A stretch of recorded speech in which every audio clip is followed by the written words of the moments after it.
Buenas noches, mi nombre es Melanie Valeria Sarmiento Tocaín de la carrera de Psicología en Línea. Hoy vamos a hablar sobre el compendio 3 y 4.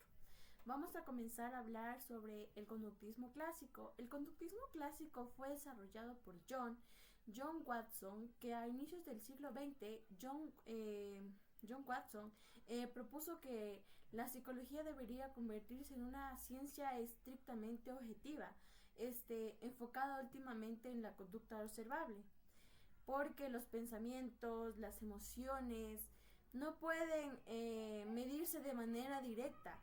Su enfoque se basó en los experimentos de Ivan Palvo, quien demostró que los animales podían aprender mediante la asociación de estímulos. Según el conductismo, toda la conducta puede explicarse mediante la relación de los estímulos. Para Watson, el objetivo de la psicología es predecir y controlar la conducta humana. Este enfoque introdujo los métodos experimentales rigurosos y sentó las bases de terapias conductuales que hoy se aplican en educación clínica y modifica los hábitos. Sin embargo, el conductismo clásico recibió críticas importantes al centrarse solo en lo observable, ignorando los procesos internos como los pensamientos, la memoria, las emociones y la motivación, que lo limitan su capacidad para explicar la complejidad del comportamiento humano. También vamos a hablar sobre el conocimiento operante. Bueno, el siguiente gran aporte del conductismo vino de Skinner, quien desarrolló el conocimiento operante a diferencia del conocimiento clásico, que se basa en las asociaciones involuntarias. El conocimiento operante explica cómo las consecuencias a nuestras acciones determinan una conducta que se repite o no. Skinner propuso tres conceptos claves. Ya, este es primero el refuerzo positivo, que es para agregar algo agradable para poder aumentar una conducta. Ya, el segundo es el refuerzo negativo, que es retirar algo desagradable para fortalecer una conducta. Y tres, que es el castigo, aplicar una consecuencia negativa para disminuir una conducta. Este enfoque permitió entender mejor cómo se forman los hábitos para aprender nuevas habilidades y cómo mantenernos o abandonamos ciertos comportamientos. El conocimiento operante se utiliza ampliamente mediante hábitos, puede ser educativos, terapéuticos, organizacionales y también el entrenamiento de los animales. A pesar de su utilidad, también fue criticada por centrarse demasiado en lo extremo y descuidar factores internos como el pensamiento, la creatividad o la motivación intrínseca.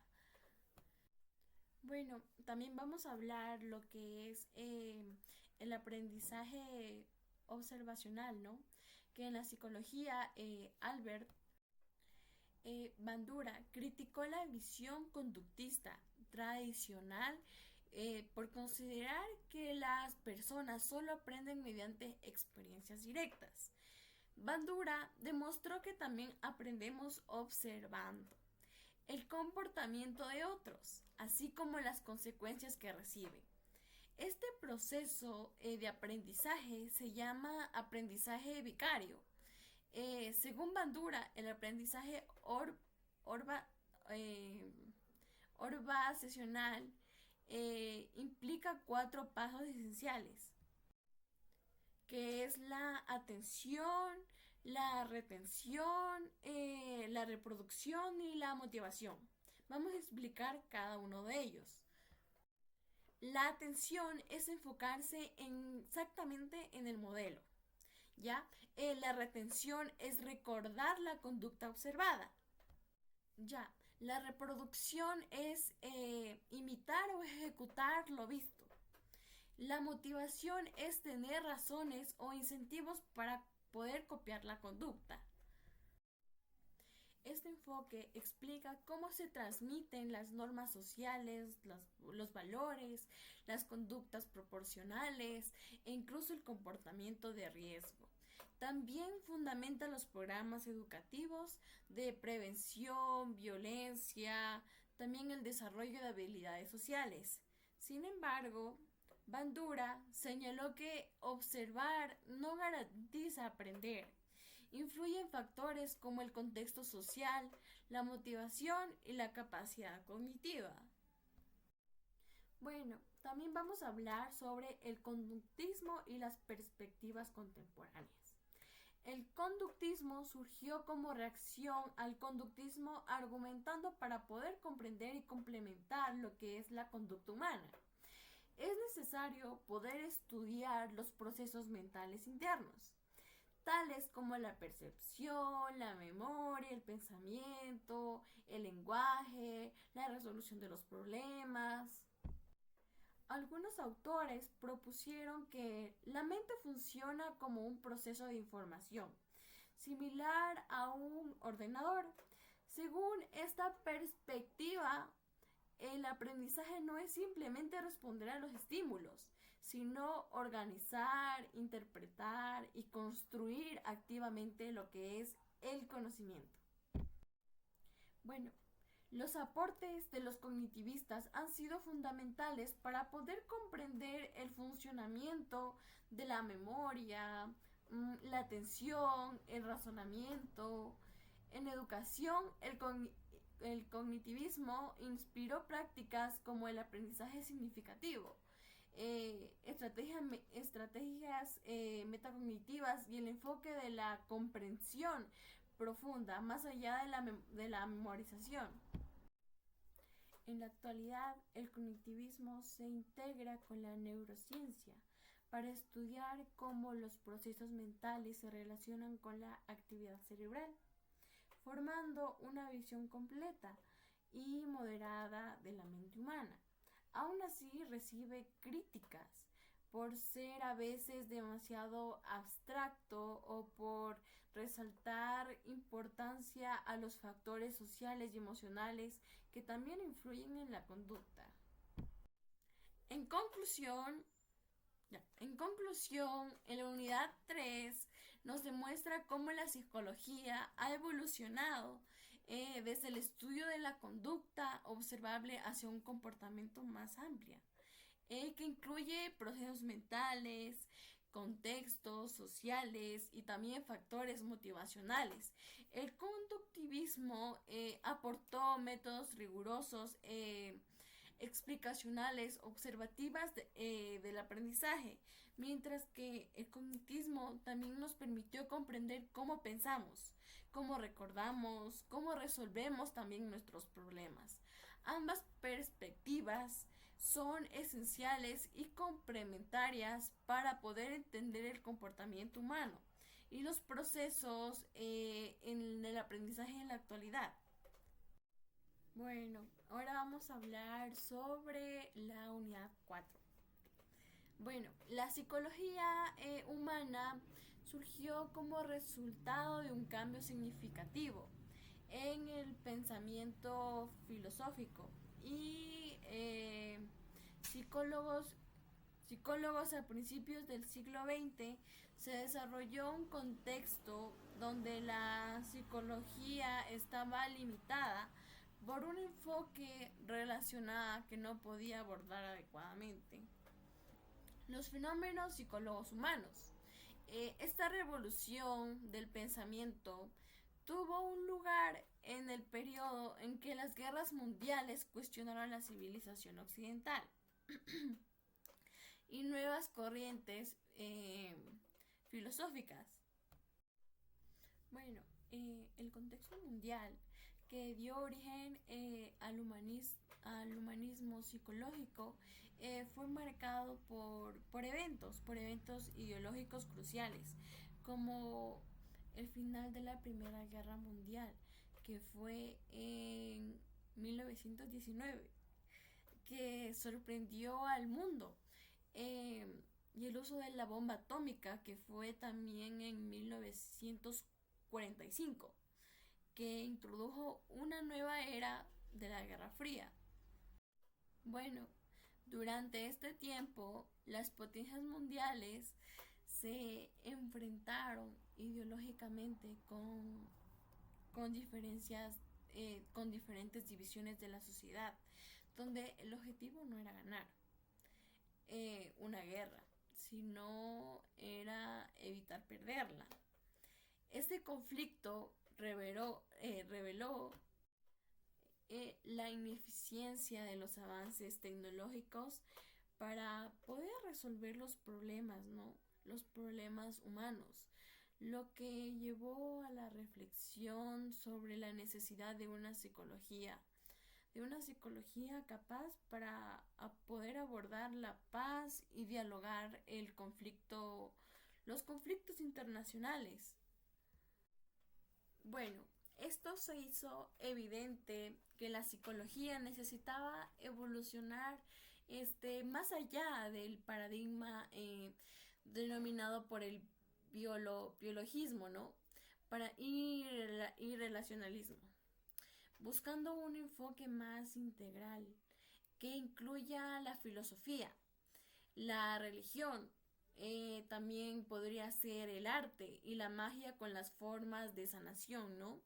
El humanismo fue entendido como un nuevo paradigma que se desarrolló tanto en Estados Unidos como también en Europa. Después del bombardeo, ofrecieron una nueva perspectiva para la psicoterapia y la psicología. Como ciencia deben integrar como una comprensión más holística del ser humano. Bueno, la psicología humanística se trata de poder dialogar la liberación individual a través del cambio. Uno de sus objetivos es reevaluar el concepto de la neurosis, que también se había considerado como un problema psicológico típico, ¿no? Que bajo esta nueva mirada, las neurosis fueron reinterpretadas como una alineación que obstaculizaba el desarrollo del potencial humano, eh, condicionando por la presión social. A partir de los hallazgos de Abraham relacionados con la actualización, ¿no? Y las perspectivas y de las costumbres que se descubrió de la importancia del ser uno mismo, de encontrar la autenticidad de un contexto social a menudo que se reprime, ¿no? Del desarrollo individual. Bueno, ahora vamos a hablar sobre Claudio Naranjo. ¿Quién es Claudio Naranjo? Bueno, Claudio Naranjo es influenciado por Oscar, ¿no? Oscar Ichazo. Y en su escuela de Arica convirtió el enegrama en una herramienta psicológica que por el autoconocimiento y el desarrollo personal, el enegrama se presenta como una herramienta antigua tipológica de la personalidad que se relaciona nuevamente en fijaciones del ego, como pasiones humanas, bueno, etc. Naranjo desarrolló métodos psicoterapéuticos y mediativos asociados a cada enetípico y fundó un programa de SAT que ampliamente difundió en la psicología humanista y también gelstática. Bueno, ahora también vamos a hablar sobre Grove y los estados alterados de la conciencia, ¿no? Grove, pionero de la psicología transpersonal, investigó los estados alterados de la conciencia usando el LSD, perdón, lo que llevó a desarrollar una cartografía del pisque profundo, ¿no? Más tarde descubrió que los estados podrían alcanzar sin sustancias. Mediante la respiración, Grove interpretó que los conocimientos en prácticas terapéuticas formó parte de las instituciones claves como el Instituto de Salem y la Internacional Transpersonal de la asociación, perdón. Bueno, ahora también vamos a hablar sobre Leslie y la terapia que se enfocó en las emociones, que es enfocada en las emociones específicamente. Creó la terapia enfocada en las emociones, conocida como EFT, basada en las experiencias internas y la idea de una tendencia natural del crecimiento, inspirada por Rogers. Su enfoque distingue emociones adaptivas y desadaptivas. Propone técnicas específicas para poder trabajar con ellas. Ha sido ampliamente reconocido por un aporte científico al estudio psicoterapéutico experiencial. También vamos a hablar sobre Sindel y la autenticidad. Él desarrolló una teoría centrada en la autenticidad y la importancia de la autorrevelación, ¿no? Como base de las relaciones sanas, propuso que cada persona debe descubrir su propio yo, o sea, su propio lenguaje, su segundo lenguaje. Es decir, al interpretarse en el mundo, además introdujo la idea del autodiseñarse, de reencarnarse psicológicamente, dejando a través versiones auténticas del yo. Fue un referente temprano de la psicología humanística. Bueno, también vamos a hablar sobre Hendley y la psicoterapia experiencial. Bueno, él creó la psicoterapia experiencial basada en concepto de experimentar, ¿no? En el significado sentido de la percepción corporal profunda y el proceso terapéutico que desarrolló del método de Foucault, que permite entrar en contacto con estas sensaciones internas, ¿no? Que su teoría sostiene que el cuerpo es un sistema vivo, eh, en constante interacción del ambiente, del cual surgen los significados de transformar a la persona, ¿no? Bueno, en resumen, la psicología representa una búsqueda para entender mejor al ser humano y su complejidad y su contexto y su reconocimiento de la capacidad de poder resolver conflictos y reencontrar el significado de ver más allá de los enfoques tradicionales de la psicología. Bueno, eso es todo. Muchas gracias.